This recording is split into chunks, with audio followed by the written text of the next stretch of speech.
Bonsoir à tous et bienvenue dans ce 7-8 Les Invités, une émission dédiée à celles et ceux qui font l'actualité dans le département. Et aujourd'hui, mercredi 25 janvier, parole à Michel Laugier, le maire de Montigny-le-Bretonneux qui a présenté ses vœux à la population et aux différents services de la ville. Il en a profité aussi pour présenter les projets structurants pour la commune en 2017. Parole aussi à Patrick Chéab, le président du comité départemental de handball. Il viendra nous expliquer notamment les bons résultats de l'équipe de France et nous dira si ceux-ci jouent à la hausse pour les inscriptions dans les clubs locaux. On ouvre donc cette émission avec de la politique et la 13e cérémonie des vœux pour Michel Laugier. Le maire d'hiver droite de Montigny-le-Bretonneux s'est adressé à ses administrés en début de semaine et à ses homologues des autres communes. Plusieurs dossiers abordés durant la soirée, logement, commerce, mais aussi politique de santé. Les détails avec Michel Laugier au micro de Wilfried Richy et Nicolas Dandry.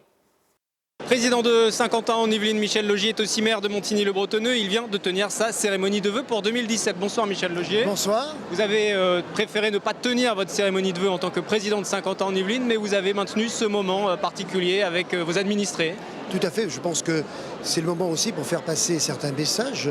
Donc à l'agglomération, j'avais décidé d'en faire autrement pour des raisons de restrictions financières.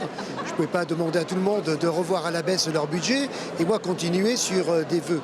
Donc là, en tant que maire de Montigny, les choses ne sont pas les mêmes et donc je souhaitais bien sûr m'adresser aux habitants de Montigny ce soir pour leur expliquer beaucoup de choses. Déjà tout ce que l'on a fait et surtout tout ce que l'on va faire. Il y a beaucoup de projets pour 2017, on ne va pas pouvoir revenir sur tout, mais concernant ne serait-ce que le logement Montigny-le-Bretonneux, malgré le fait que la commune ait une cinquantaine d'années aujourd'hui, continue de se développer, il y aura encore d'autres logements dans l'année à venir. Tout à fait, il y a de beaux programmes de logements à venir, mais tout simplement, vous savez, on n'a plus beaucoup de foncier sur la ville. La seule réserve foncière qui nous reste, c'est l'emprise de l'ex-autoroute A12. Donc là, aujourd'hui, on est en train de faire des démolitions-reconstructions. Ça va être obligé de fermer un collège, une école. Nous réhabilitons le club Le Village. Et bien à ce moment-là, on va en profiter là aussi pour faire quelques logements supplémentaires. Donc partout où on peut en faire, ça paraît normal pour le parcours résidentiel. Pouvoir permettre à des personnes d'aller dans un bâtiment plus grand ou de vendre son pavillon pour venir un appartement. Et aussi permettre, bien sûr, aux jeunes de pouvoir rester sur Montigny. Parmi les différents projets également, il y a un axe particulier, c'est celui de la santé. Il y a un pôle médical multidisciplinaire qui va ouvrir. Il y a aussi cette maison de retraite, cette EHPAD qui va ouvrir prochainement. La santé est importante aussi. C'est important. En plus, on a fait beaucoup pour les jeunes, pour les très jeunes même. Donc il est important aussi de ne pas oublier les personnes vieillissantes. Donc c'est pour ça qu'en fin d'année, nous aurons donc l'inauguration de notre EHPAD, qui sera suivi ensuite de la mise en place aussi d'une résidence service. Ça, c'est aussi très, très important. Et puis, aujourd'hui, on est très soucieux aussi des professionnels de santé. Donc, c'est avec eux que l'on travaille sur une maison pluridisciplinaire, en accord d'ailleurs en plus avec l'université, puisque nous avons sur la ville, bien sûr, l'UFR des sciences de la santé. Et donc, nous travaillons là-dessus sur un projet très beau, on va donner bien sûr le coup d'envoi au cours de l'année 2017 pour une inauguration en 2018. Et puis un autre axe, c'est le commerce aussi, parce qu'on l'a entendu dans la salle, il y a une attente autour de ce centre commercial de SkyWest. Il y a presque un ouf de soulagement dans le public. Tout à fait, mais vous savez, malheureusement, là on est sur des parties qui sont complètement privées. La puissance publique n'a pas grand-chose à faire là-dedans, si ce n'est accompagner. Donc moi j'ai fait tout ce qu'il fallait pour dynamiser, et aujourd'hui donc nous avons l'accord pour partir sur un nouveau projet. Donc aujourd'hui, le propriétaire a toutes les cartes en main et donc on va partir vers ce qui a été prévu au tout début, il y a 20 ans, c'est-à-dire un centre commercial tourné vers la culture et le loisir. Le loisir, c'est ce qui correspond aujourd'hui aussi à notre population. Quand on voit tous les projets qui sont développés sur la ville de Montigny-le-Bretonneux, on entend beaucoup de maires qui sont inquiets aussi avec la baisse des dotations, les restrictions, les difficultés, l'obligation d'augmenter les impôts par exemple. Ça ne concerne pas Montigny ? Et non, parce que moi, depuis plusieurs années, j'avais anticipé toutes ces choses-là. Donc on a une gestion très rigoureuse depuis longtemps. Nous avons fait des économies, c'est-à-dire chaque fois que nous avions eu des recettes exceptionnelles, plutôt que de les investir tout de suite ou de les mettre dans un budget de fonctionnement, on les a gardées. Donc aujourd'hui, je peux faire face pour le financement de nouveaux projets. Je rappelle aussi que dans les nouveaux projets, eh bien, en faisant un équipement public, je vais aussi construire du logement dont je vais dégager une charge foncière qui va me permettre de pouvoir financer une partie de l'équipement public. Voilà, c'est de la saine gestion. Et puis une toute dernière question qui s'adresse un peu plus au président de la communauté d'agglomération, à l'agglomération de Saint-Quentin en Yvelines. Il y a des rapports qui sont conflictuels aujourd'hui avec les communes de gauche, les communes de l'opposition. Pour 2017, vous appelez à ce que ce soit apaisé, j'imagine. Comment vous allez sortir de cette situation? Non, il n'y a pas de rapport conflictuel. Aujourd'hui, toutes les données techniques leur sont proposées, donc nous répondons à toutes les questions. Donc aujourd'hui, pour moi, il n'y a plus de barrage, il n'y a plus rien, ou alors c'est de la posture politicienne. Merci Michel Laugier, bonne année à vous. Merci beaucoup. Un invité nous a rejoint désormais en plateau, Patrick Chiab. Bonsoir. Bonsoir. Patrick Chiab, vous êtes le président du comité départemental de handball. Vous êtes donc un homme heureux puisqu'on va parler avec vous du succès de l'équipe de France de handball. L'équipe de France qui joue jeudi soir d'ailleurs en demi-finale de son mondial face à la Slovénie. On va commencer par vous demander votre avis en tant qu'expert du monde du handball sur ce match qui se profile après la victoire contre la Suède. On n'a pas envie d'être trop optimiste, mais ça s'annonce bien quand même cette demi-finale. Oui, donc c'est vrai qu'hier soir, c'était particulièrement tendu. Donc, la Suède était l'une des meilleures équipes, oui, si ce n'est avec la France la meilleure équipe de ce tournoi. Et donc la Slovénie, c'était une équipe qui est bien connue des handballeurs français, mais il faut toujours se méfier avec ce genre d'équipe qui pratique le même style de jeu d'ailleurs que les Suédois.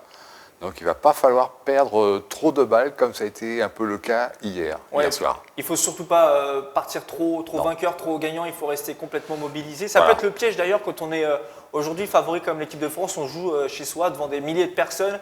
On peut se dire ça y est, on va aller en finale, mais au contraire, c'est ce qui peut, un peu à l'image de ce qui s'est passé peut-être pour l'équipe de France de football contre la finale contre le Portugal. On se voyait peut-être trop beau, trop vite. Et oui, il faut toujours être vigilant, bien concentré sur l'événement du moment.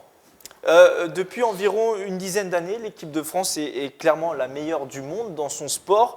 Est-ce que ça vous impressionne, cette longévité, 10 ans, dans un sport collectif? Je pense qu'il n'y a pas de meilleure performance au monde. Clairement, depuis 10 ans, la France en tant règne. que sport collectif, effectivement, j'ai jamais connu ça. Et donc, pourtant, j'ai bien connu les difficiles débuts en petite poule au niveau du mondial C notamment. Mais là, effectivement, cette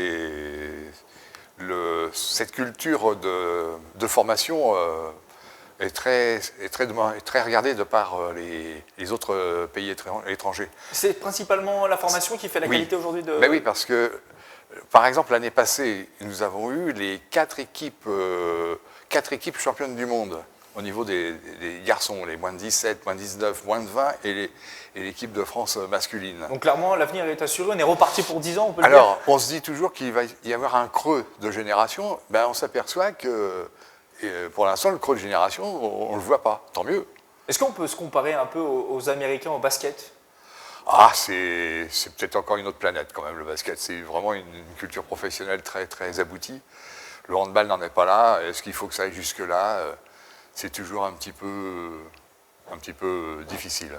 Et forcément, un tel succès, ça attire les foules. On a vu les images du quart de finale, 28 000 spectateurs à Lille. C'est un record historique pour un match de handball, toute compétition confondue.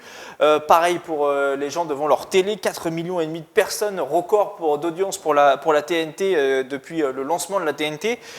Vous constatez cette handball mania, on va dire, aussi dans les clubs locaux. Les coups de fil, les inscriptions s'enchaînent aussi depuis quelques années, quelques mois, et puis encore depuis le mondial. En fait, à chaque fois qu'il y a une échéance importante, qui plus est gagnée par les handballeurs français, il y a effectivement un effet sur le nombre de nos licenciés. Et donc effectivement, on est passé, là au niveau du département, on va bientôt arriver à 8000 licenciés. Alors que 8000 licenciés, racontez-nous peut-être historiquement la courbe des chiffres, elle doit être...